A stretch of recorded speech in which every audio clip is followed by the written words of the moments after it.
Good morning to one and all, and very warm welcome. This is Dhaneshwari Ayya from Yeshwantrao Chauhan College of Engineering, Nagpur. IEEE branch and a writing member from IEEE Bombay section. On behalf of Yeshwantrao Chauhan College of Engineering, Nagpur and Rathameti Institute of Higher Education and Research, Varma, I would like to welcome all delegates, invites, volunteers, and faculty members to the inauguration ceremony of IEEE International Conference on Emerging Trends in Engineering and Medical Sciences, ICEPEMS 2020. This conference is technically sponsored by IEEE, IEEE and co-sponsored by IEEE Bombay section and IEEE Nagpur subsection. The program is being organized under the significant celebrations of the Rashtriya Sant Tukaji Maharaj Nagpur University. It is said that one who kneels before God can stand before anyone. So let us start our inauguration ceremonies by seeking the blessings of Goddess Saraswati, who is the goddess of knowledge, creative arts, wisdom, language, learning, and purity. So now I would like to light the lamp to mark the beginning of the auspicious occasion. So for the lighting lamp ceremony, I would like to invite all the dignitaries on the dais.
Thank you all.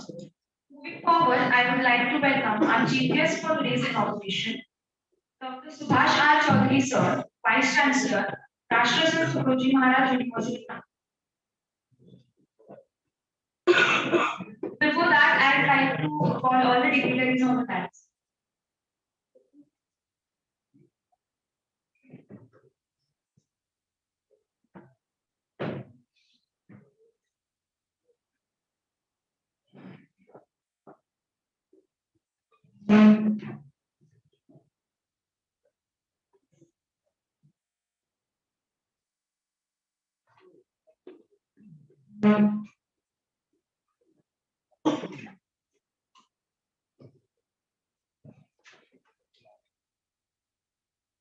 Moving forward, I would like to welcome our chief guest for today's inauguration, Dr. Subhash R. Chaudhary, Sir, Vice Chancellor, Rashtriya Sant Tukaji Maharaj Nagpur University.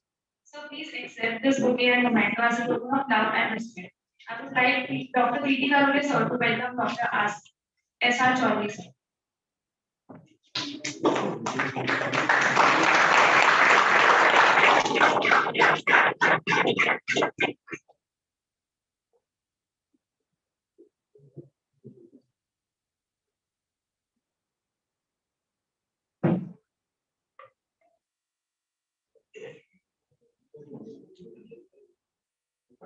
Thank you, sir. We also have Scientific Officer, Tata Institute of Fundamental Research, Mumbai, and Chair of IEEE Bombay Section, Dr. Satyanarayan Niseti sir, for today's inauguration ceremony as a chief guest. I would like to call Dr. P.K. Dakode sir to welcome Dr. Satyanarayan Niseti sir. So please accept this bouquet of token memento of token of love and respect.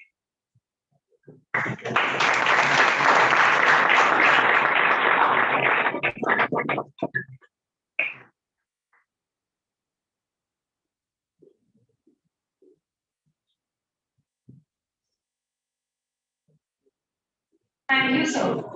I would now like to invite Dr.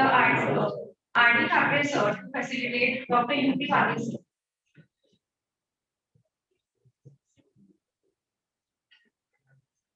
Thank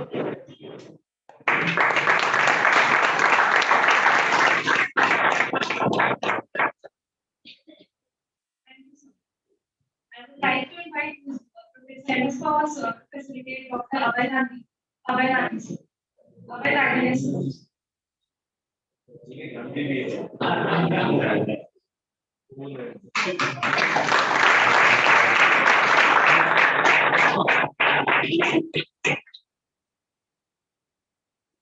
you, sir.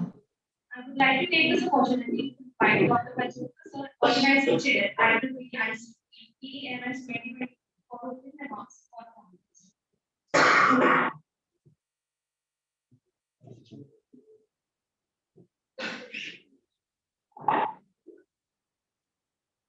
Thank you, Manishwari. At the outset, I would like to welcome all the dignitaries on the dais, off the dais, and my dear participants. Very well welcome the inaugural ceremony of IEEE Conference on Human Trends, Engineering and Medical Sciences, ICEMS 2022, which is jointly organized by Yeshwantharao Chavan College of Engineering, Nagpur, and Foundation of Medical Sciences, Madras, in collaboration with Dr. Sundar Mukherjee Maharaj, Nagpur University, as a part of centenary year celebration. This IEEE conference is technically sponsored by IEEE Bombay section, and IEEE Nagpur subsection. So, to give a brief of the conference, for this conference, ICET EFS 202 have received overwhelming response from across the globe.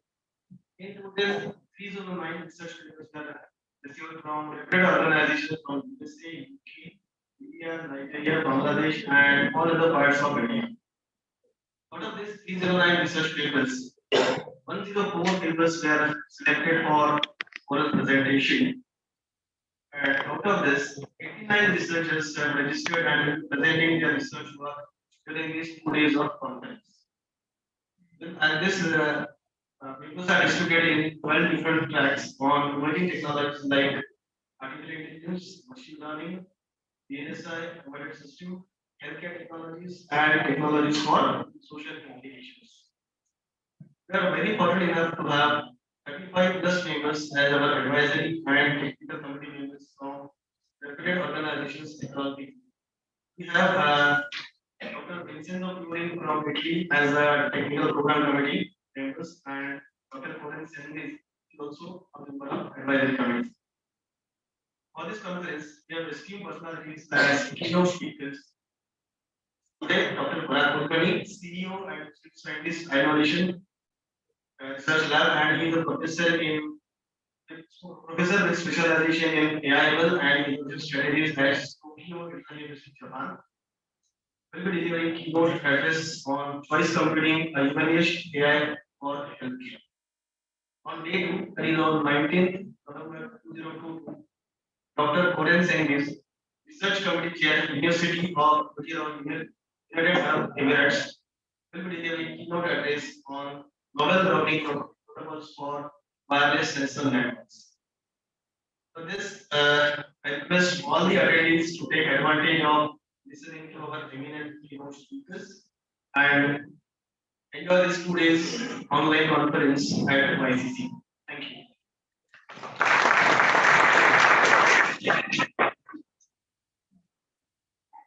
Thank you, sir, for your insights.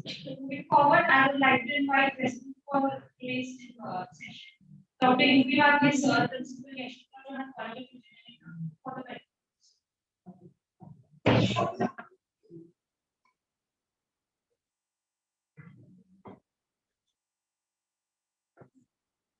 Good morning, all of you. Dignitaries on the dais, chief guest of this inaugural session, Dr. S.R. Chaudhary sir, Vice Chancellor, Rashtra Sant Tukadoji Maharaj, Nagpur University, guest of honor, Dr. Satyanarayan Isetti, IEEE Bombay Section Chair, working as Scientific Officer, Tata Institute of Fundamental Research, Mumbai. The organizing chair for this conference, Dr. Gaidani, Dr. Kazi, Dr. Palsavkar, Dr. Karule, my colleagues in the audience, and dear student friends. I take this opportunity to welcome you all to the inaugural session of IEEE International Conference on Emerging Trends in Engineering and Medical Sciences, jointly organized by Yashwantrao Chauhan College of Engineering, Nagpur, and autonomous institution affiliated to Rashtra Sant Tukadoji Maharaj, Nagpur University, and Datta Mele Institute of Higher Education and Research, Wardha, in association with Rashtra Sant Tukadoji Maharaj, Nagpur University, on the eve of celebration of its centenary year. At the beginning, I thank Professor Satyanarayan for accepting our proposal and giving permission to organize this international conference at YCC campus. For the first time, YCC is organizing IEEE conference at our campus. So thank you very much, sir. I also compliment the complete organizing team of this conference, who have taken a lot of efforts from last 1.5 years in organizing this particular conference. And through this conference, they have given the platform to the researchers, academicians, industrialists, and student friends to publish their papers in this conference on various thrust areas. Similarly, they will get the opportunity to listen to various keynote speeches delivered by eminent academicians from reputed universities in the world. In this conference, we have received 309 technical papers, and the technical scrutiny committee, they have shortlisted 104 research papers for this conference. And out of 104, 89 authors, they are registered for this conference and they will be going to present their paper in coming 2 days. I take this opportunity to tell you briefly about Yashwantrao Chauhan College of Engineering, Nagpur.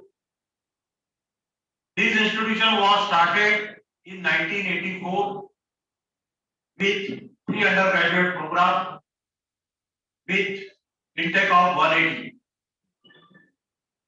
After 38 years, this institution is an autonomous institution affiliated to Rashtra Sant Tukadoji Maharaj Nagpur University, running 12 undergraduate program and 6 postgraduate program with almost 5,500 students on campus. All the department, they are the approved research center of RTM Nagpur University, and in last 8 years, this college, they have produced 110 PhD scholars with YCC as research center. The institution in second cycle recently accredited by NAAC with A++ grade, scoring 3.6 marks on 4-point scale, and become the first engineering college in Maharashtra to score such a high score.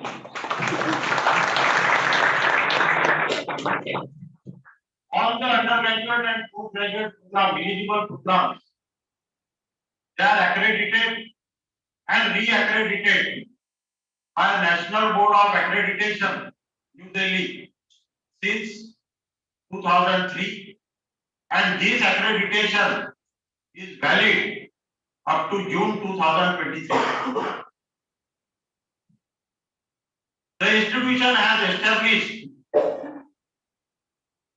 the incubation center with the help of Ministry of MSME under their Aspire scheme, for which we get the grant of rupees 60 lakh, and with the help of this financial assistance, we have established the Fab Lab in our institution. We have started 10 startup companies as Section 8 companies. Out of 10, 4 are doing it commercially and they are also earning through their product. Every year, we float the innovative idea competition so that we get the good ideas which can be converted into a product which can be patented, and students along with faculty, they can start their own startup. So we are helping our students to incubate their idea through our incubation center. This college was also selected by Government of India under their prestigious project Technical Education Quality Improvement Program, TEQUI, Phase 1, from 2003 to 2009. And in this particular program, we have received the financial assistance of rupees 8.41 crores, and which we have utilized on various activities. 5 departments, they are having the Center of Excellence, which they are using for imparting the training not only to the student of YCC, but for the student of other colleges also. This institution, the placement, campus placement, every year is almost above 80%. For the batch 2022, 1,500 students, they got placement in multinational companies. and the highest package was 22 lakh. For the current batch, that is 23 batch, as on date, 700 students are already selected by various companies. So this is the brief about YCC. I am very much confident that through this conference, the researchers will be immensely benefited by listening to the top researchers, academicians,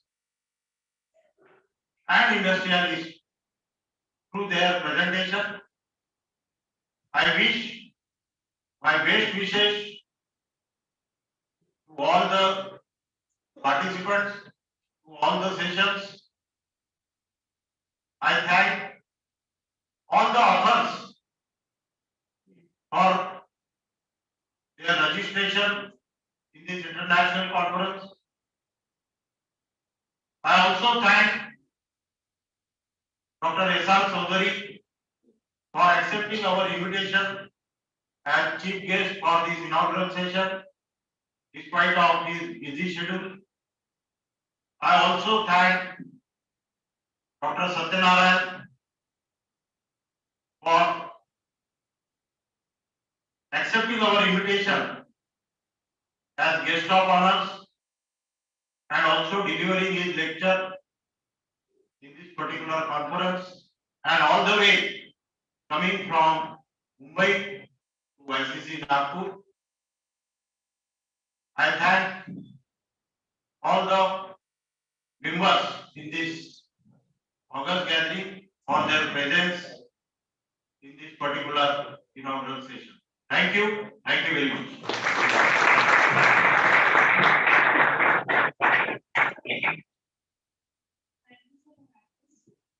Now, I would like to invite Dr. Abhay Karan, sir, General Chair, ICT EMS.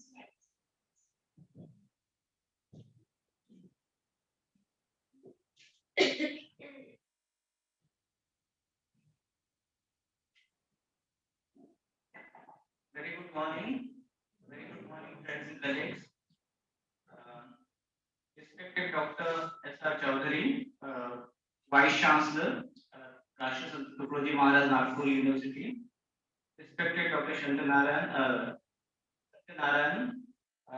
Chief Guest for today's function, and Chair IEEE, and Chief Scientific Officer of TIFR.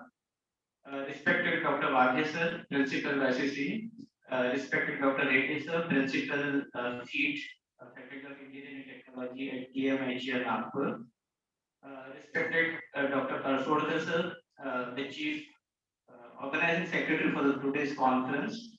My friend Dr. Zahir, Dr. Puneet, Dr. Garule, and all, I may miss some of the names, but greetings to all from Datta Mehta Institute of Higher Education and Research. Let me first congratulate you all for organizing this prestigious event, IEEE in Nagpur, that is at YCC. It is a medal approach, and we were successful after last more than a year of effort. We are able to host this event. So congratulations to you all and the across the world. I deem it an honor to be here to witness this inaugural session of this prestigious conference. When looking back, when I was sitting and talking next to Zahir, when I looked back, it was almost more than 2 decades of when we decided to work extensively, focus our work on research and strengthen the research in universities. And it's not research, but it's institutional strengthening in research. We realized that how important technology is if you want to address the health problems in human. We can't do it without technology or engineering. We walk through whether it's a primary health center in a remote village or a tertiary healthcare center in the most metropolitan city, and we walk through every facility and we'll see how technology, every single technology is involved, right from entry to the exit of hospital.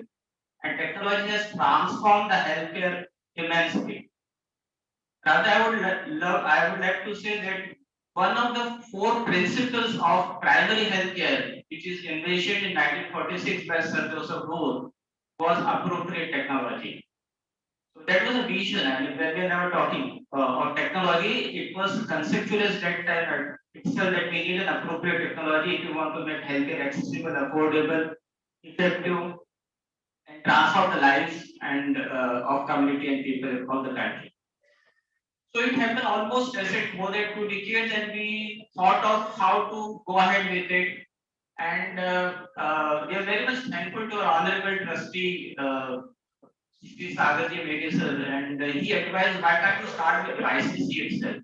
And that's how we started interaction with YCC, Dr. Vaghese sir, and in 2011, we received a small grant, very small grant from USA, what Dr. Zahir was leading that through Harvard University, and we started work with two colleagues from YCC. I would like to quote them, Professor Mushrif and Professor Goyal.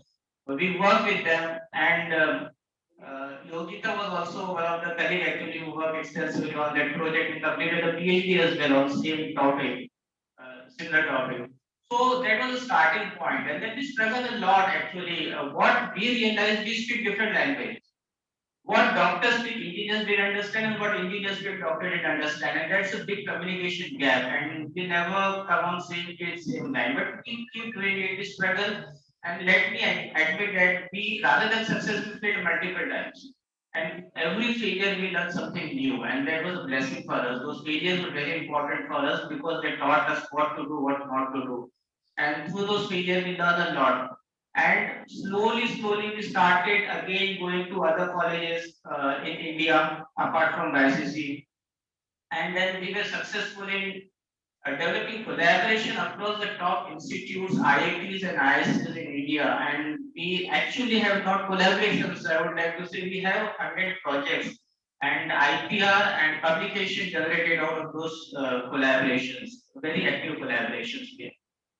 So that was story, and that's how we progress. And slowly, then we started realizing that we need to set up our labs to attract more people, get some more funding, and we started looking for funding as well. We have a collaborative funding, but we look funding to establish a lab as well. And sometimes we're successful, sometimes we're not. But fortunately enough, we got a very good project of NewGen, where we actually that grant was provided by DST through EDI, that Entrepreneurship Development Institute of Ahmedabad, and through this grant in 3 years we have a mandate to support around 80 students, over 3 years. And we provide them a grant, sub grant, right? It's a working grant of 2.5 lakhs to each student. I would be happy to share that what we started with a small initiative where we get grants. Now, through this one single project from EDI, we were able to generate around 24, right, Dr. Puneet, 24 patents from this grant in just 2 years' time. That was a creditable achievement. I am very much thankful to Dr. Puneet, actually, who looks after the IPR division of university jointly with YCC as well. Actually, we received a lot of guidance from YCC about how to progress because that's not a core and fundamental area of work. So we are very much thankful for YCC. And what a suggestion to a student actually, you know how many students are graduated every year in engineering from India? Any idea? I have no idea. It might be more than in lakhs, much more than in lakhs. But when you go to a job market, it will always ask what you have done differently. What do you have differently from those other lakhs of students in the market? And one thing, what I realize and what I see, because I'm receiving a lot of recommendation letters from employers also to recommend students to verify their credentials as well. What I find, the research is the most important and the most valued achievement whether you are going to job or in academics, whether you are going to industry or in academics for higher studies. So this is the right time and this is the right moment actually for you students to get engaged in research because we are focusing more intensively on research. Anyone who is interested in doing a biomedical research or research in biomedical sciences, we invite you to our university in Varnam to visit our lab and to discuss with us we can assign you a mentor as well from Varna actually to undertake the research and provide small seed grant to get research also. Apart from research, actually, I would suggest or request even Bhagesh also. We can start an immersion programs. Very often, what happens actually when the surgeon or when the radiologist or doing something, or when even a physician is doing some process in hospital, is trained and traditionally doing the same thing in same manner, and you feel very comfortable in doing it. But when the third person, maybe from engineering perspective, when someone come and see that, just observes that someone is doing something, certainly it may claim that if this thing had been done differently, if the device has been little different, it would be more easy for that person to do that thing. So rather than asking problem statement from a doctor itself, generating problem statement by interacting and talking to doctor by engineers would be a more useful uh, more useful problem statement, more likely to be translatory, more likely to have a translatory potential in real life situations. So when you ask me as a doctor, as a public health professional, what is the problem you're facing, I will scratch my head to collect any problem. But when I'm doing something, an engineer observe me doing something, or a person from technology observe me something, he will definitely pick for these are the things actually where we can help you in improving what you are doing. So such immersion program of immense important. I mean, whether it could be data management or HMS, or whether it could be sterilization department, or it could be OT, or the radiology is full of technology now. When we enter the radiology department, we feel like we are not in hospital, we have some technology setup. Technology, or even it is routine managing of wards, anything you will see, you will find technology plays a very important role. So it's high time now, and we are successful in making group, I would say, at least in bringing engineers and doctors together. Let's continue and keep this collaboration, develop some innovative solutions for the betterment of humanity and mankind. Once again, I congratulate the organizing team and you all for inviting us and giving me the opportunity to share my thoughts with you all. Thank you so much.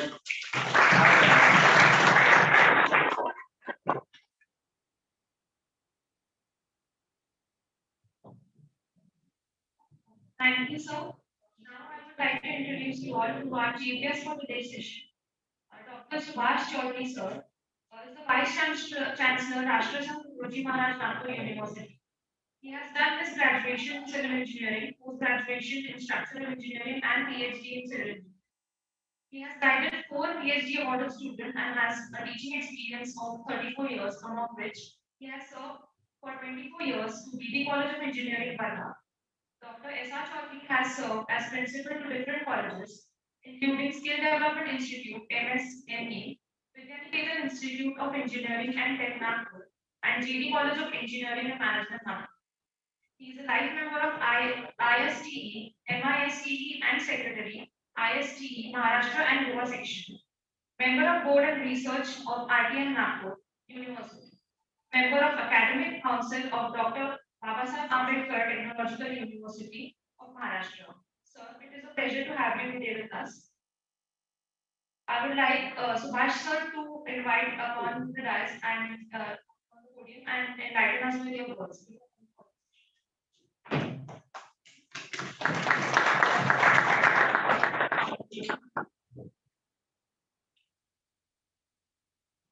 Dignitaries on the dais, Dr. Satyanarayan, Dr. Vagesha, Principal, Dr. Abhay, Zainuddin sir, Dr. Ashoka, head of the Department of ICC, and dear students. I first of all congratulate ICC for organizing this international conference. And I appreciate YCC for this inauguration of this conference under the banner of collaboration of RTM the officer of Center. Everyone knows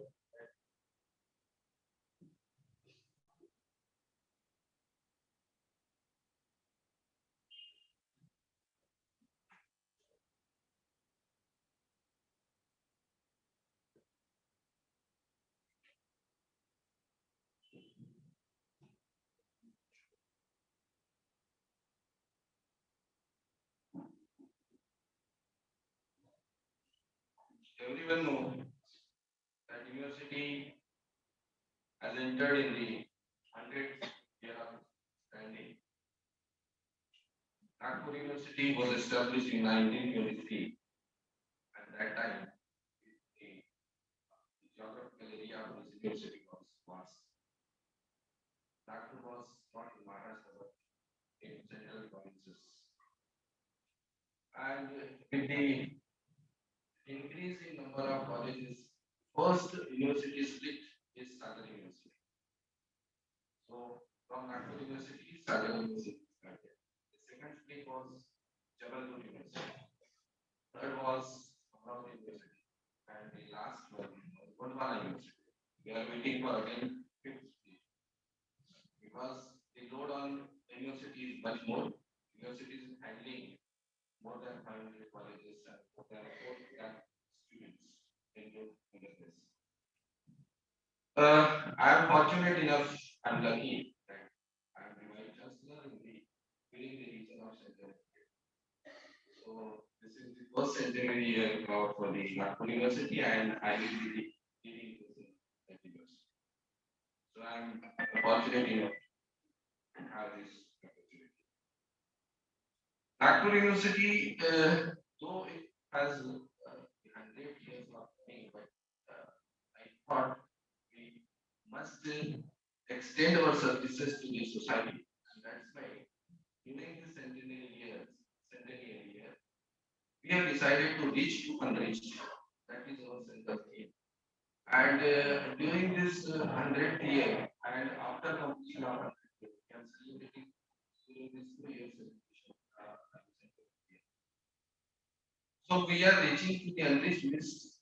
I have gone through the different researches and research centers. I had visited many research centers and all that. There, I got one thing, the information which I received, that they have many researches. They have done many researches for rural area and agricultural common people. But those researches would not be disseminated to the last time. Then we have thought that the university has taken initiation. How to make these researches, this technology, this process which have been designed by the experts, and to make available to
Am I audible? All invitees, am I audible? Yeah. Dr. Parag Kulkarni, sir. Am I audible? Yeah, you are audible. Okay. So shall we start with keynote session? Yeah, sure. All invitees, am I audible? Yeah. Dr.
A very pleasant good morning to all.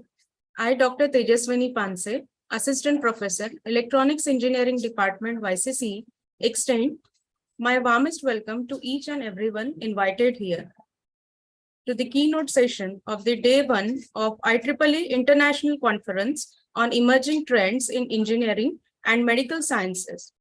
This conference aims to serve as a common platform for development through interaction and networking between faculty members with world-class academicians, industry experts, engineering professionals, and researchers. The secret of getting ahead is getting started, and every experience is an opportunity to learn and grow. To begin with the keynote speech, we are having with us Dr. Parag Kulkarni, sir, CEO and Chief Scientist, Innovation Research Labs, Professor, Tokyo International University, Japan. He is also an entrepreneur, machine learning researcher, and author of best-selling innovation strategy, ML, and data science books. He holds bachelor's from Walchand College of Engineering, Sangli, 1990, PhD from IIT Kharagpur in 2001, management education from IIM Kolkata, and was conferred higher doctorate data science by UGSM Monarch, Switzerland in 2010. He delivered over 1,000 keynote addresses and 200 plus tutorials across the globe. He is a fellow of IT, IETE, and senior member IEEE.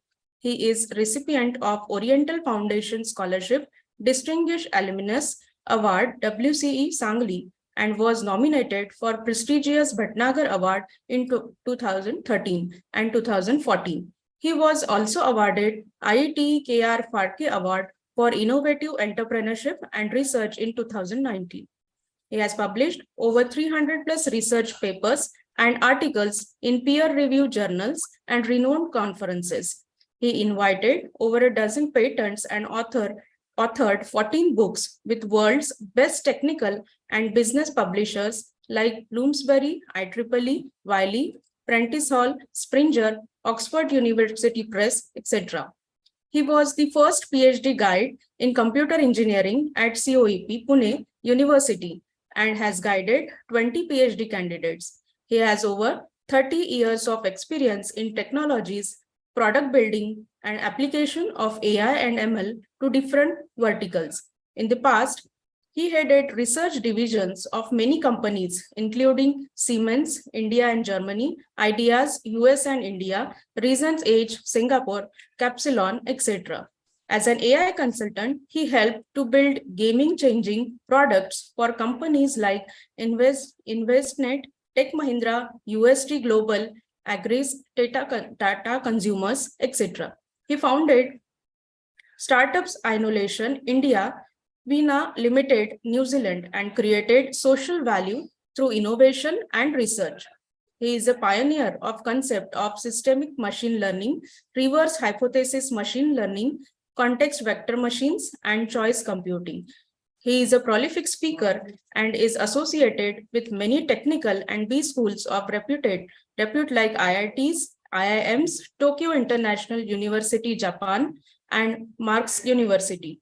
He has been taking special efforts and working closely with remote technical institutes in Maharashtra to inculcate research, thinking, and entrepreneurship skills among students, faculties, and researchers. He has helped as an AI ML consultant and innovation strategies to organizations in Singapore, US, Japan, and India, and contributed to their success stories.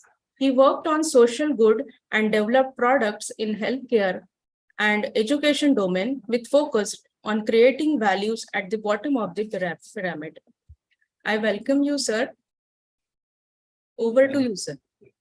Yeah, thank you. Can you change the permissions so that I can share my presentation? Yes, sir. Yes.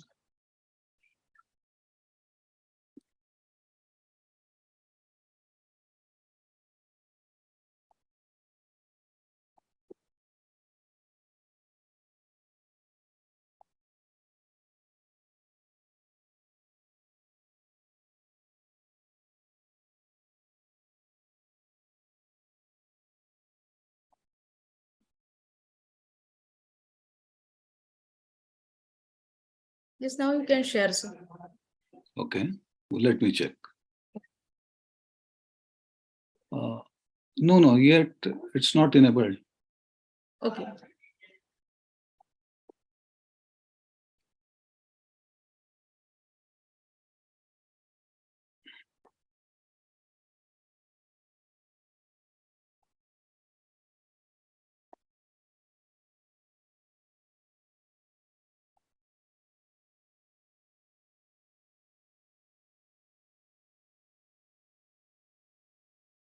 Yes, sir. Now you can share this. Okay, 1 minute, let me check. Yeah, now it's possible. Perfect. Yeah, it's visible, right? My presentation is visible. Yes, yes. Yes, sir. So, very good afternoon, or yeah, I mean, maybe here it is afternoon. Yeah, even in, so dear friends, thanks for kind words and inviting me or having me for this conference. Today, I'm going to talk about some very interesting topic, choice computing, a humanish artificial intelligence. And I would like to extend it to healthcare. Basically, I'm working on this concept for last maybe 2-3 years or more.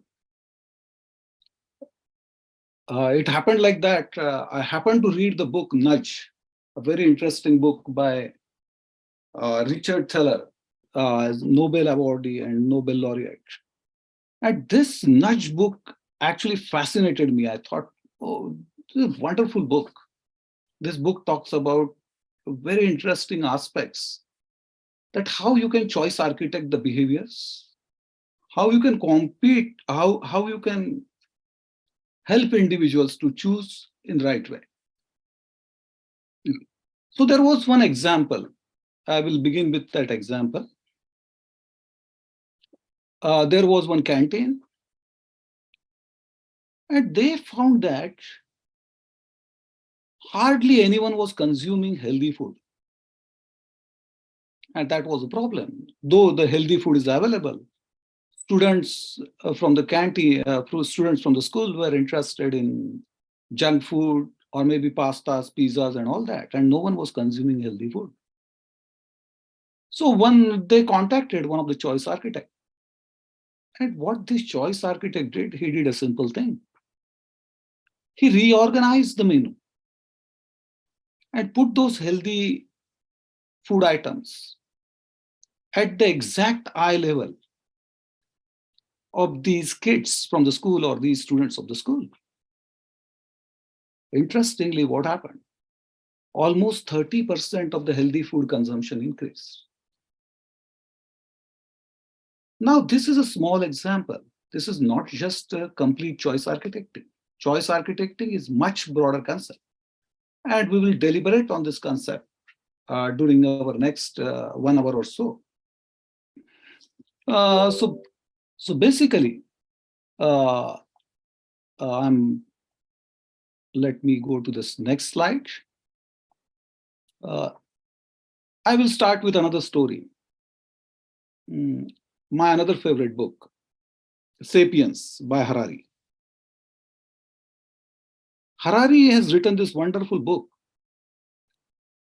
And this book, what he claims that around 4 lakh years ago, or maybe 6 lakh, maybe that doesn't matter whether it's 4 lakh or 6 lakh. But there were 2 species exactly like us. One was Homo sapiens and another Neanderthal. Homo sapiens were thin, short, statured, hardly 5 feet, 5 feet 5 inches. On the other hand, Neanderthals were huge, 6 feet in height. They were very strong. They were very organized. On any fine day, if Neanderthal would have confronted Homo sapiens, they would have crushed Homo sapiens in no time. But unfortunately, this did not happen. We, the Homo sapiens, survived. Neanderthal became extinct. What that magic we did, and what was the reason? Why did Homo sapiens survive? Actually, if you look at it, as less statistics and more agility. Harari took crack at this problem, and he claims that there are 4 reasons. Agility, that is nimbleness. Freedom, choosing and learning from uncertainty, and also creating non-existing myths are some of the prominent reasons for survival of Homo sapiens. We have ability to choose. We have ability to learn from uncertainty. We love freedom, and we love to act when we are free. And that's exactly what choice computing is all about. So dear friends, let me begin with a poem, because since I love to write poems, so I thought maybe let me begin with poem. And then, so I just wrote this poem about AI product. I met a product that wanted to learn. I met a product that wanted to learn, sensing all the data, keen to change the world.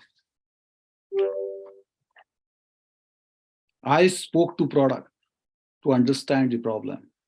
I spoke to product to understand the problem, wrote some code to make it learn again. Product never learned. Product never learned, kept fooling me for years. Taking all my data left me only in tears. AI is thinking and breaking old patterns. It's not just teaching machines, but saving your intelligence. So it is very humanish. AI is very humanish. And that's what I wanted to make from all in next 30, 35 or 40 minutes, or maybe close to 1 hour.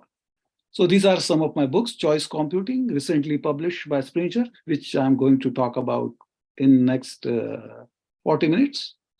It's also takes some aspects of systemic economics for choosing. These are some of the other books. Artificial Intelligence, which is reference book for more than 40 or 50 universities. Reinforcement and Systemic Machine Learning, Reverse Hypothesis Machine Learning. And these are some other books. Out of this, YD was adopted for TV serial and also was by Sony Marathi. And this book, Apan Pahylyanda Bhetlo Tevha, has forward by Mangesh Padgaonkar. Knowledge Innovation Strategy, again another bestseller.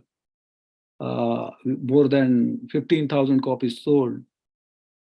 Has forward by Ratan Tata and Dr. F.C. Kohli. And there are a few other books I've written. 2 books in pipeline, Retail Business Innovation by Prentice Hall and Saptarshi. So anyway, let's begin. This is just some snaps about knowledge innovation strategy. And this book actually very well adopted by even, I have my company existence in Japan, iKnowledge in Japan. And we are doing some interesting work here with many Japanese companies. And recently, Niigata Times as well as Mainichi News, they highlighted my contribution by publishing few articles. Anyway, that's about all you guys doing some great work, and we are making some impact across the globe. So before continuing about choice computing, I would like to talk about this book, The Art of Choosing, another favorite book of mine. So this is by Sheena Iyengar. Sheena Iyengar is a business professor at Columbia Business School, and she voted as one of the best professors for 10 consecutive years. Sheena is blind from age 4. So this is one of her interesting book, and I will just take one story from the book before moving ahead. This story was about one experiment they conducted. In that experiment, there was a metallic flooring, and some current was passed through that metallic flooring. Okay? And this current was high enough to irritate individuals, but not high that dogs or any animal on that floor will die. So there are 2 cages. Both cages have this metallic flooring. And there are 50 dogs put in one cage, cage 1. And another 50 put in another cage. All dogs were of the same species and same strength. So that current was passing. They made provision in first cage that if you go and hit a particular surface of that cage, the supply will be off for both cages. Then after some delay manually it switched on. So, but in second case, there was no provision like that. Interestingly, what happened? Dog is very intelligent creator. So dogs from the first cage very soon realize that you go and hit this surface, then what you can do, you can switch off the supply. So one dog went, hit the wall. Another dog went, then again supply was switched on. Another dog went, hit the wall, and so on. It continued. For other case, they didn't have idea what's happening. Supply aata hai, jata hai, Bhagwan ki daya hai. So these guys from the first cage could control their fortune in a way. They had idea that, okay, they can switch off or switch on the supply. It was not the case for the dogs from the second cage. Now, as a subsequent experiment, what they did, they put all these 100 dogs in another bigger cage with slightly difficult escape. Interestingly, all the dogs from the cage 1 found out the escape, moved out, But dogs from the cage 1 remain there. What is the difference? So what Sheena Iyengar claims that the dog from the cage 1 was trained that they can choose the fortune. They can control the fortune. They can survive. On the other hand, dogs from the cage 2 were not trained. They did not develop the ability of choosing. And that's why they surrender to the situation. And then if you look at some paradigms from the data science, there's too much pattern-based. And that's why when there is some uncertainty, we fail. So patterns tell, but often fail. It always works on some sort of average that, okay, 10% people of this type have this type of disease, 20% of this suffering from this, 30% have, 5% have depression, 4% have this, and what? Something, some statistics probably that doesn't make a lot of sense. Maybe useful at some places, but not always. When it comes to treatment, when it comes to taking decision, these distributions are always distracting. And what matters is a human factor. And that's what I think probably we need, some choice intelligent systems. And what those choice intelligent systems are. Those allow you to not to select, but choose. Those gives you the feeling of freedom. Those help you to believe that you are in control. So how could be that system look like? So let me just take another reference to another very good book, For Factfulness. It's by Rosling. Where data fails to tell story, humanish ways are at rescue. Right data, many times the data could be right, but insights are wrong because our mechanism is wrong. All of you must have studied CNN, convolutional neural network. The neuron gets fired or activated because of activation function. And then number of other neurons are there. So there may be number of layers. Per every layer may be looking at some sort of weak patterns. It could be lines or it could be something. But what happens? That you are not looking at exactness. You are learning for that type of behavior. It's very humanish. Sometimes the behavior may have impact of small things and which can bring the great impact across the value chain. So instincts distort our perspective of the world. So sometimes mean may not be a good idea. You require spread. Rosling gives a very wonderful example. What he says that if you look at mean, then the claim is that boys are better than girls in mathematics based on SAT scores. The claim is that the percentage average marks of the girls is X, which is lesser than average marks in mathematics SAT score of boys Y. But then he looks at you're not looking at right thing because this average score doesn't mean anything. If you look at spread, then you will find that 90% of the boys and girls have scored the same thing. The difference is 10% boys scored more and 10% girls scored less. Why? How you can say that? They're better. So you are not looking at right numbers. We have always too extreme class addiction. Even doctors sometimes have, okay, if this is a disease, not this is. This is a human way of looking at it. So this extreme class addiction becomes much stronger with statistical techniques. So there could be it could be rich country or poor country. But there could be many times lying somewhere in between. So this nudge tries to look at different aspects. Maybe I will not go through the details of this book because that may take a complete session or maybe a couple of days. But this talks about freedom, this talks about choice economics, and some wonderful ideas.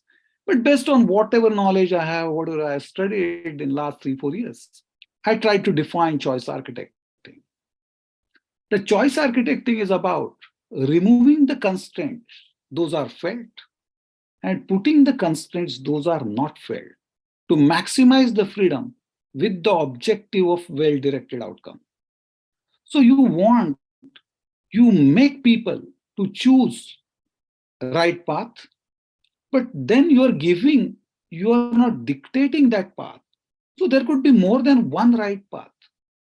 Like typically in your artificial intelligence, there could be more than one goal state. If you look at intelligent agent, there could be more than one goal state. Fine, you think that one of them is an optimal state. But again, it is based on, if you look at utility-based agent, or maybe some sort of happiness state. So it has some fitness function. That path has a fitness function. And that fitness function decides which path you're trying to go, which path you want to use. So this is about choice computing. I talked about machine learning, consciousness, artificial intelligence, uncertainty, cooperativity, creativity, and so on. So I will give you one more interesting example. This is example, my favorite example, and this I gave it many places in the past, but I would love to give this example because this depicts the way we learn. This depicts the way we take decisions. This depicts the human reinforcement of decision making. And this depicts the gap between machine reinforcement and human reinforcement. So this is a story of one of the actors. Anyway, all of you, we all from Maharashtra are aware that there is a very strong theater industry in Maharashtra. Right from Acharya Atre through many writers have done wonderful writing work, many interesting plays.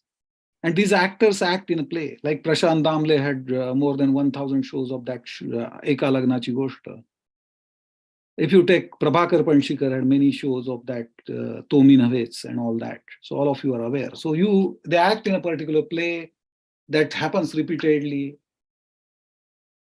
So this actor of our story was also a very versatile actor, very well known. And there was he used to act in a particular play that was doing wonderfully across the Maharashtra. And one fine day he was acting in his play, and there was a climax. What was in the climax? Climax, there was a shot that this guy is supposed to pull the revolver out of his pocket, direct the revolver in the direction of the person who was in the negative character. So this guy pulled the revolver out of his pocket, said, "You're such a bad guy, you deserve death. I'm going to kill you." Very typical scenario. But there was a twist in tale. This is an old story of 1940. So they used to burst a balloon at the back of the stage to make the sound of firing. So this guy pulled the revolver, said, "You're such a bad guy, I'm going to kill you." Unfortunately, balloon at the back of the stage did not burst.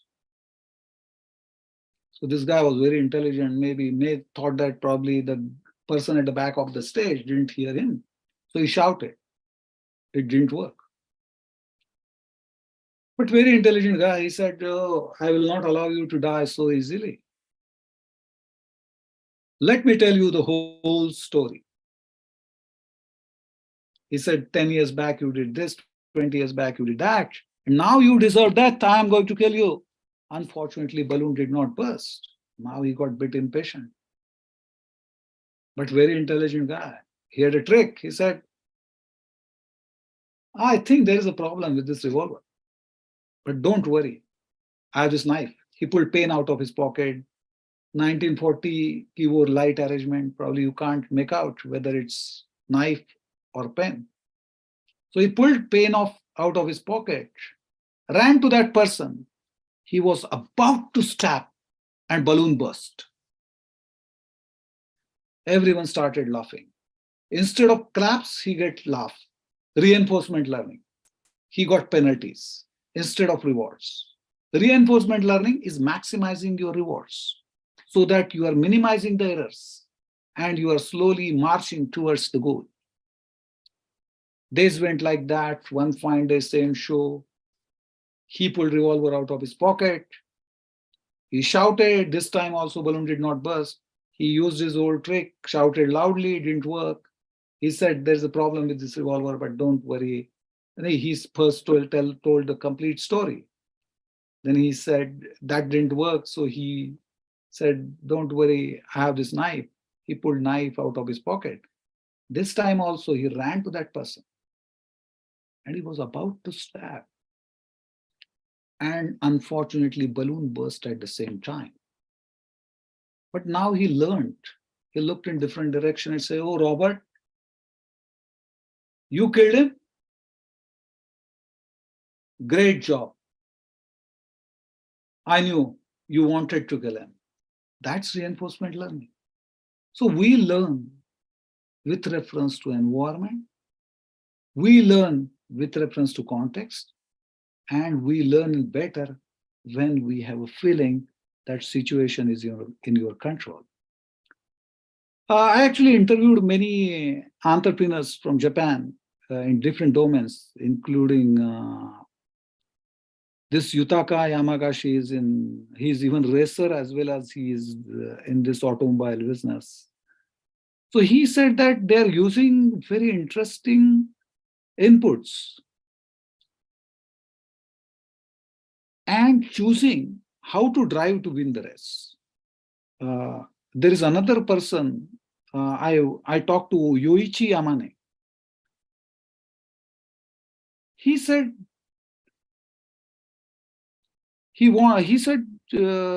there was huge competition of LMS. Everyone was developing learning management systems, correct? Baiju's of the world were shining and everything was going online. On the COVID suffered world, or probably in the COVID dominated era. So this guy said he wanted to become a choice architect. So they built AI system in the learning management system that gives a multiple choices. Now, what I'm saying that are not just options and directing them through easy entry and exit. So probably right versus what seems right is always difference. This is very popular example, these two lines. And everyone generally thinks that the line at the bottom is much longer than line at the top, but interestingly, it's a few millimeters less in length. So many people ask me that if I go to dictionary.com or maybe on Google, they talk, even you asked about synonyms, choice and selection are always given alternative. So what is the difference between selection and choosing? So if you look at it, selection is constraint. You select candidate. When you go to, suppose I'm an interviewer in the company, I select candidate. Very rarely I choose the candidate. Maybe sometimes you have headhunters and you choose. But food items you many times choose, you don't select. So if you look at it, all this literature, the choice has a freedom. Choice is not constrained. So there's a feeling that you are in control. There's a feeling that no one is actually asking you to do this, correct? So you select the career many times and don't choose, then that's not good. But if you choose the career, then you think that, okay, I'm not in constraint. And choosing has this type of very, you can say, flexibility that you choose, then you can very quickly leave it also. So entry and exit cost for choice is very low. Well, so what I thought, maybe we built few choice systems. I'm going to talk about choice agents and how it could be different from our typical intelligent agent. Definitely, I've spent some time on that. But from healthcare perspective, understanding the behavior of humans and animals is behaviorism. Behaviors learned through the interactions with the environment. So choice-based interaction, you're happy. For example, you choose a friend and talk to friend. If you're selection-based interaction, probably you're not unhappy, but you may not be happy also. So you selected candidates. So, okay, you have only 4 candidates came for the interview. Anyway, market is not good. I need some. So I have selected. You select subjects. Okay, there are 4 electives and AI is elective. I have selected. Fine. You have not chosen it. And imposition-based interaction. For example, there is only one elective college is offered.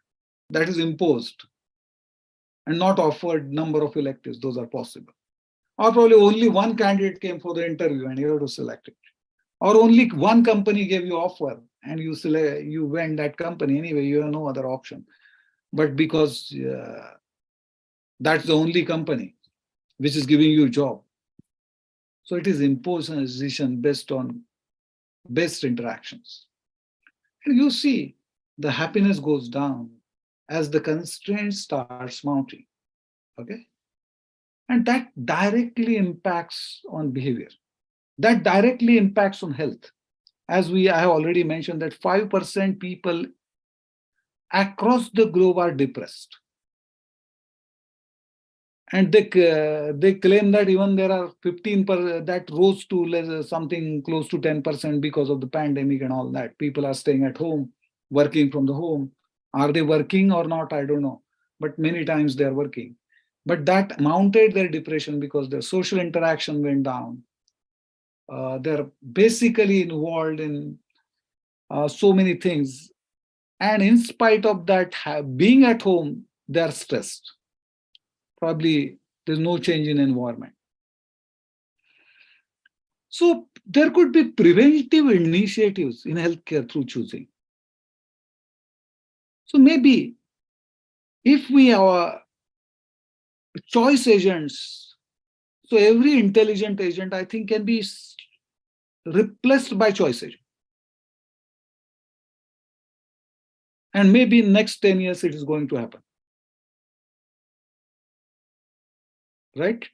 There's a concept that you try to embed emotions in the products, emotions in the processes.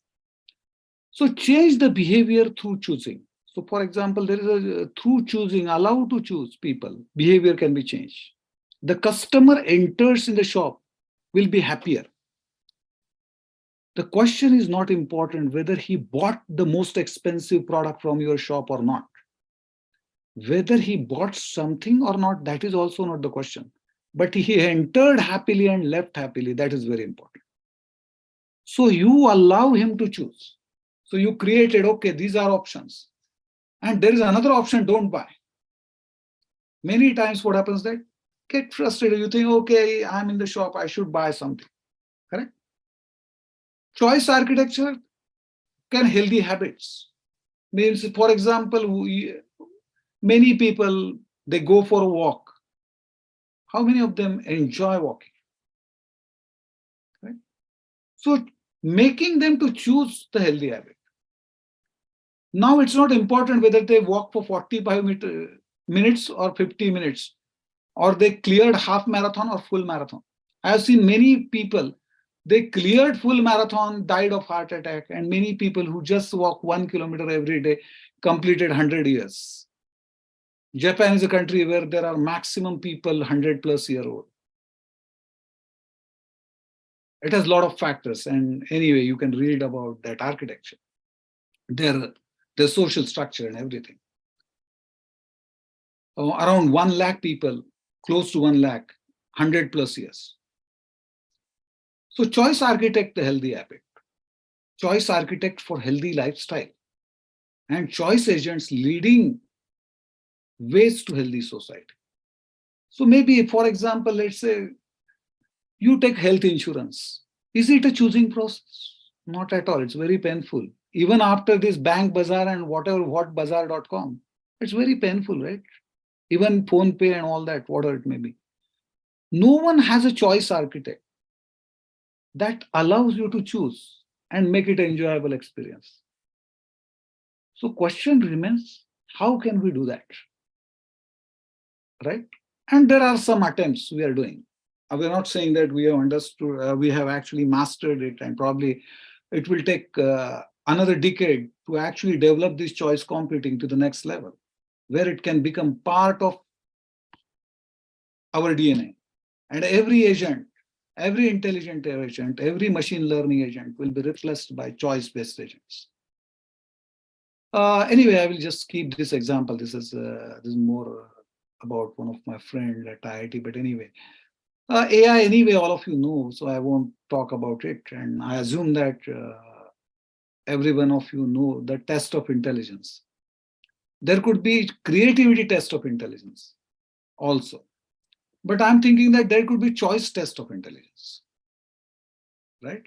The machine chooses something for you, and you feel that it is as if you have chosen it, and experience the same happiness that you would have chosen, that you would have experienced if you would have chosen it. So reinforcement learning typically has a data, rewards, penalties, and some program or learning strategy comes out. All these model-based agents, when you're talking about percept sequence, or you're talking about even goal-based or learning agents, they have these models and they learn based on, especially learning agent based on rewards and penalties.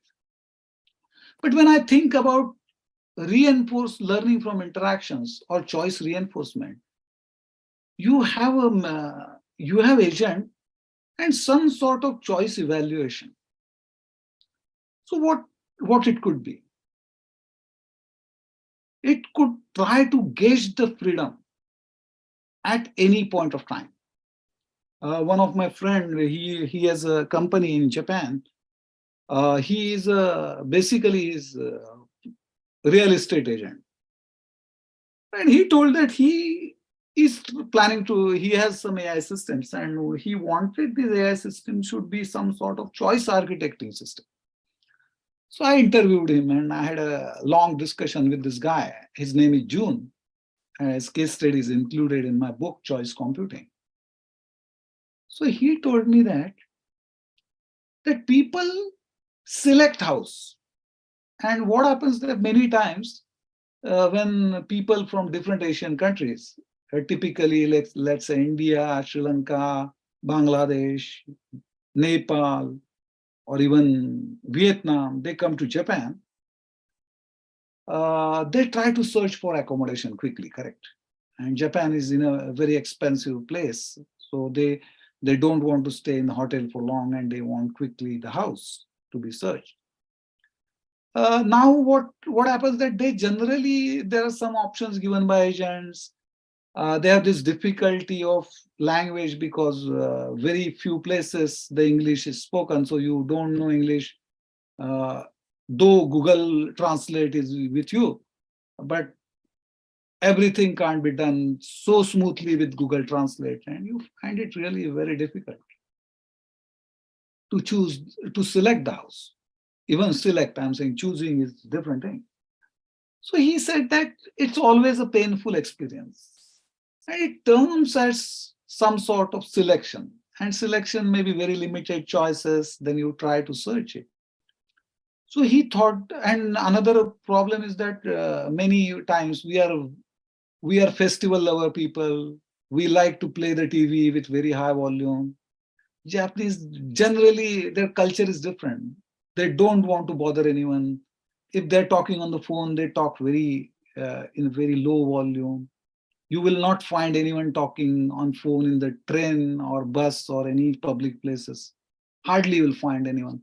And then many times these Japanese colonies, probably you will not find a house, and many people, they may not like neighbor who is making so much noise or playing TV. It doesn't have to do anything else. So what this guy thought, maybe can we make it an interesting experience? So he came up with some interesting idea that he helps them. He makes a choice route for everyone. And he had two strategies. One is a deadline driven strategy and one is a freedom strategy. What is deadline driven strategy? For example, suppose someone is working in Rakuten and lands in Japan, and then his family is coming, and let's say is expecting his family in 1 month. So he wants to get that house or possession in next 1 month. So he has a deadline driven. So what he does, that one very simple thing, that same choices he organizes in such a way that, so this AI-based system tries to increase the interestedness of individuals, and just towards the deadline creates a surprising, that house that futuristically most suitable, and that surprise they create towards the deadline, and then they quickly log it and they just feel happy that what a great find. And he found that the happiness index of all his customers increased, and they're leading real estate provider in Japan for all foreign visitors. Another thing is in freedom-based approaches, what he thought that many times there are few guys, they're getting good salary. So they're not worried about, they're not so much driven by deadline. Second thing, their family may be coming after 2 months, 3 months, and or maybe there's bachelor or something like that, or maybe getting married in 6 months, 8 months. So for these guys, he said what they do, they try to create some intermediate points of surprises, which help them to choose and create the happiness. And interestingly, this can be mapped to choice reinforcement and choice agents. And we are working with them, and there could be, you can look at as number of initiatives, and there could be multiple responses and some sort of choice reinforcement happening across the thing. So it could be a choice agent.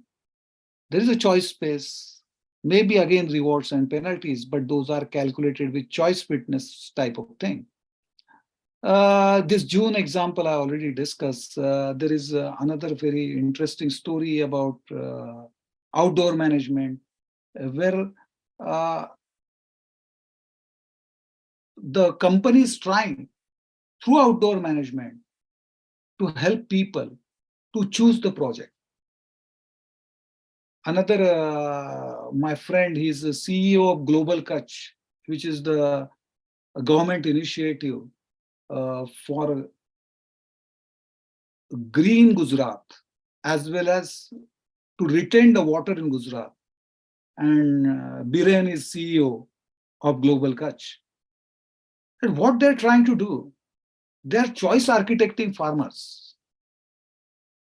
So what Biren realized, that just telling farmers that, okay, you do this, you do that, or you use water in this way, or just you educating them for something, or taking a lot of conferences or anything, but it doesn't help. So they are coming up with a mechanism to choice architect them, so change their behavior and creating. And we are discussing with them, can AI some sort of choice computing, because they're choosing in a way, maybe very humanish way, but probably all these various technologies they're using for that green Gujarat or increasing water retention and all that. Can we use some sort of choice computing across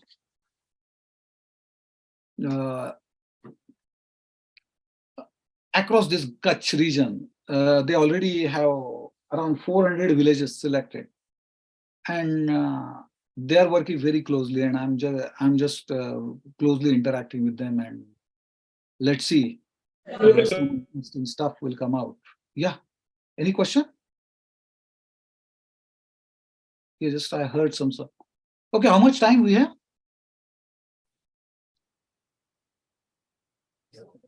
So 10 minutes. Okay, good. Anyway, there are a lot of stories. I have even some mathematical models for choice computing. I put them in my book, Choice Computing. And as I had a discussion with team, they said that some fine day you can visit our college. And I found from the inaugural speeches that this college is doing wonderfully, and probably I would love to, maybe some fine day I will talk about all the different aspects and many case studies, because but couple of case studies I will take quickly, and maybe some how these algorithms are built and how the laws are implemented, that maybe will skip for time being. But maybe let me take you this story of Mani Bhaumik. Although this is not exactly anything we did, but I like this story because this is again very related to healthcare, and secondly, which can be associated with the choice. Mani did his PhD from IIT Kharagpur, and long back, I think around 1960 or something. Most of us were not born at that time. So Mani was born in a small village, Midnapur. Midnapur is a district place of Kharagpur.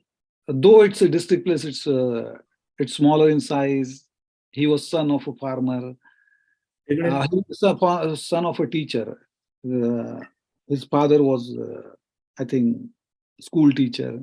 Then he did his master's from Kolkata University in physics. Then he got admission for PhD in IIT Kharagpur. He completed his PhD. While he was studying for his PhD, one of his friends asked him, because Mani was known as a scientist, he already had that acumen, he proved many times. And uske dost unko really gem ka some brilliant guy करके बुलाते थे. तो उसके एक दोस्त ने पूछा उनको कि अरे तू मेरा ये प्रॉब्लम सॉल्व करना. तो बंदे ने पूछा कौन सा प्रॉब्लम. बोले ये मेरे स्पेक्स. तो उस बंदे को he has a soda water type of glasses, and this वो बोला कि those days, imagine 1960 or 1962, they used to come from made up of glass, very heavy. They used to leave marks on the nose. Or 1960 वगैरह में traveling was a pain, correct? So they were coming from Midnapur. अगर गलती से आपका चश्मा गिर गया तो 8-10 दिन तो भूल ही जाओ नया चश्मा मिलने तक. There were so many problems. This guy said कि अरे मेरा ये problem solve कर. Mani took it seriously. He started working on LASIK, laser. He invented LASIK as his PhD and postdoc and subsequent research. And many students get this LASIK surgery and get rid of specs thanks to Mani Bhaumik. So he helped them to choose. Okay, someone may not be interested to go for LASIK. So he created the choices. So maybe not exactly the choice computing story, but I thought it's a very interesting story. So what I will do, I will just tell you, there are a number of opportunities for choosing. Many neurological problems are not resolved yet. Secondly, people are talking about singularity, but I don't see singularity happening because machine is not exhibiting the required intelligence yet. Right? So we have scope to make these healthcare products intelligent. We may even interested in embedding emotional intelligence into machine, or probably building choosing machines for the better lifestyle. There could be cognitive computing, AI, OT, and all that stuff. Some fine day, maybe we can discuss in more detail. What I will do, I will quickly read one of my poems and conclude today. Anyway, I have a meeting at 4 o'clock, and again, you also pointed out that we have 10 minutes. So what I will do, I will just read out this poem and conclude, or maybe open up for any questions. If Yes, everyone is running after the goal with all stress and strain. Everyone is forcing the team as a whole in the storm and the rain. Sometimes I wonder and ask myself, do I know the real goal? While running fast all along, have I forgotten my true role? It goes like that. It is the rat race. Body gets tired, so our soul. Success we get without success. Deadlines are made sometimes. Those are missed many times. We try to laugh to show we are happy. We try to balance on the surface sloppy. Today, when I'm looking back, there are just pieces of thoughts, less success and more loss, no light and everything is dark. Let me tell you the only fact, light is inside and outside is dark. Look inside for the light and gold, then you can enlighten the world. So with that, actually, I will like to conclude. Basically, many points I could have covered, that how exactly choice can be embedded, how the choice agents can be developed. There are a number of ideas. But anyway, because of this time constraints, we could not able to cover that. If you have any question, maybe we can, I'm here to answer those questions. Yeah, please. yes, participants, if you have any question, please put the questions to the chat box,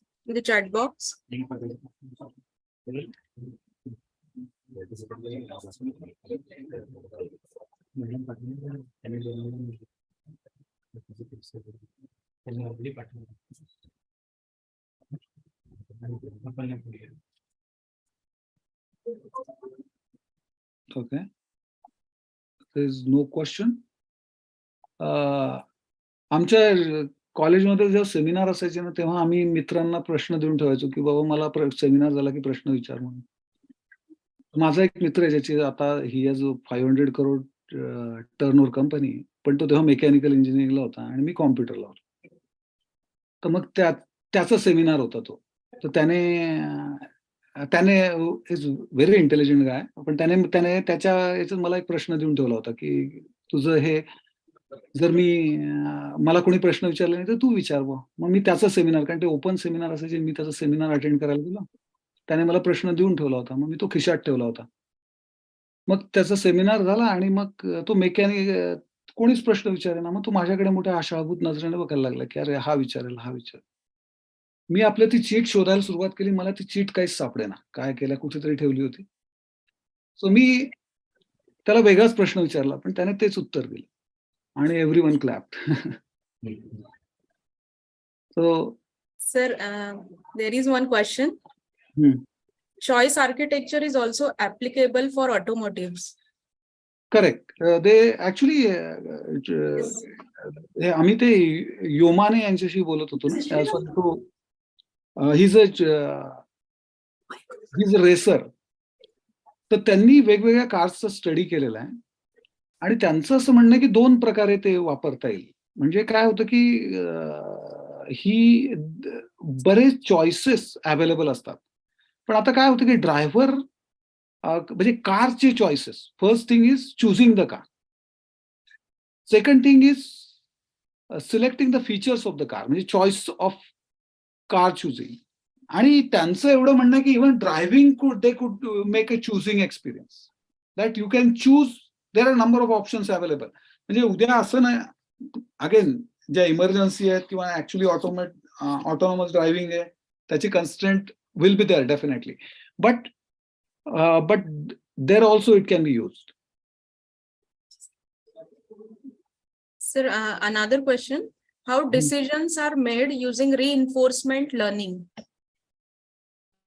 Reinforcement typically is based on trial and error. There are 2 concepts. One is called as exploiting the knowledge which already built and exploring in the new environment. So for example, if you are in a completely new environment, what you try to do, and probably you don't have knowledge, you came across that scenario very first time. So typically what you do, you try to find out very similar condition from the past. So that is exploitation of the knowledge, and that typically regular learning also does. But then based on that, they do some sort of trial and error. A popular example maybe is, let's say, Sachin Tendulkar playing against Sunil Narayan, and he will try to play like a Shane Warne against Sunil Narayan, and he comes to first front foot, tries to hit the ball, and ball misses the outside edge. So that typically a penalty. So now he has a penalty. So that tells you that that is not the right way doing it. Then second, maybe he will try to stay at the crease and play. Maybe he realized that, okay, again, missed, not a right move to play. Maybe he may try to move towards leg side and try to hit the ball, and maybe he gets run. Okay, some rewards. And you keep on collecting rewards. It's very common in gaming because all the games, they're very dynamic. Typically reinforcement learning, you expect the partially observable and dynamic environment, typically unknown scenarios. Okay. Yes.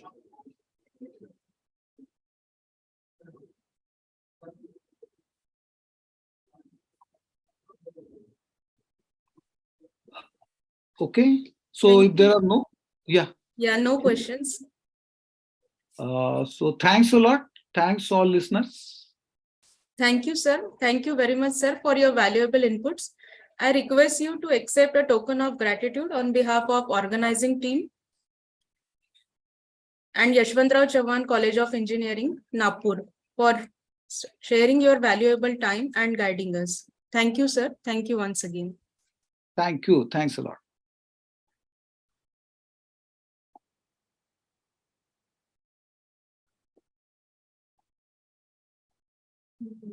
Next guy.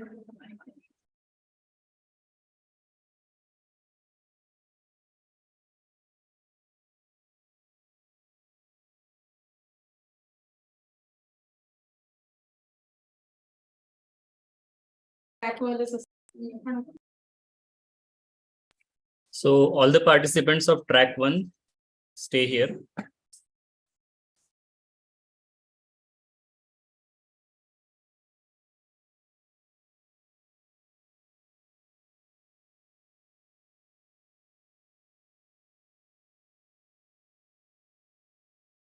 If anyone here from other track, please go to your track to present yourself, present your presentation.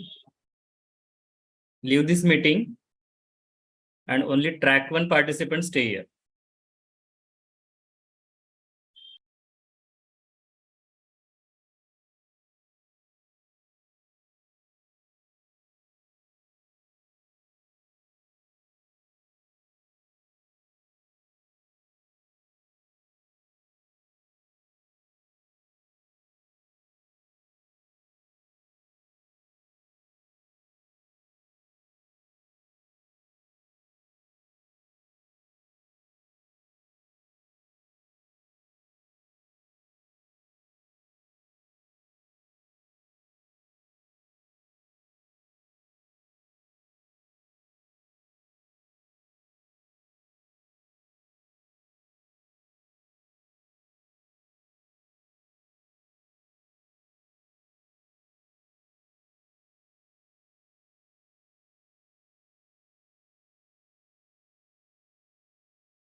Okay, so welcome everyone.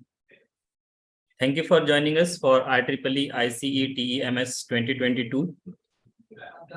My name is Professor Atish Pishuttiwar, working as an assistant professor in the Department of Electronics Engineering, YCC Nagpur. The track name is AI Data Science and Emerging Software Technologies.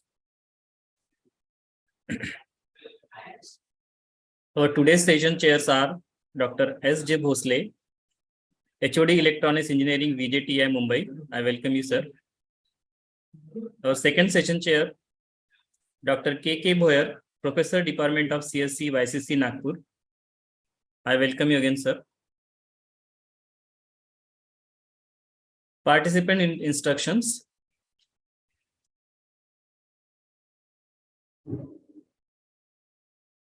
Participant, please keep your mic mute till question answer session. After presentation, 5 minutes question answer session will be conducted. Keep your video on during the presentation. If you have any question during the presentation, please type them into the question box in your control panel, participants. I will read the questions after the presentation, and we will also have time for questions toward the end of this session. I also request the presenter to turn their camera on. Kindly mute your mic when you are not speaking. Now, the first presenter,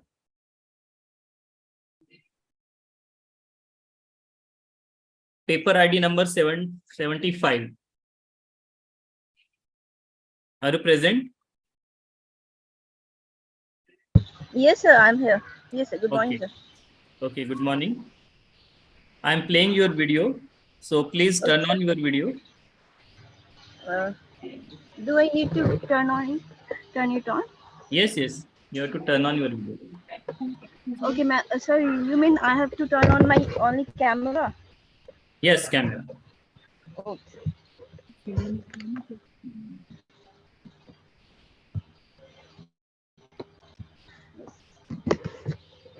Yes, sir.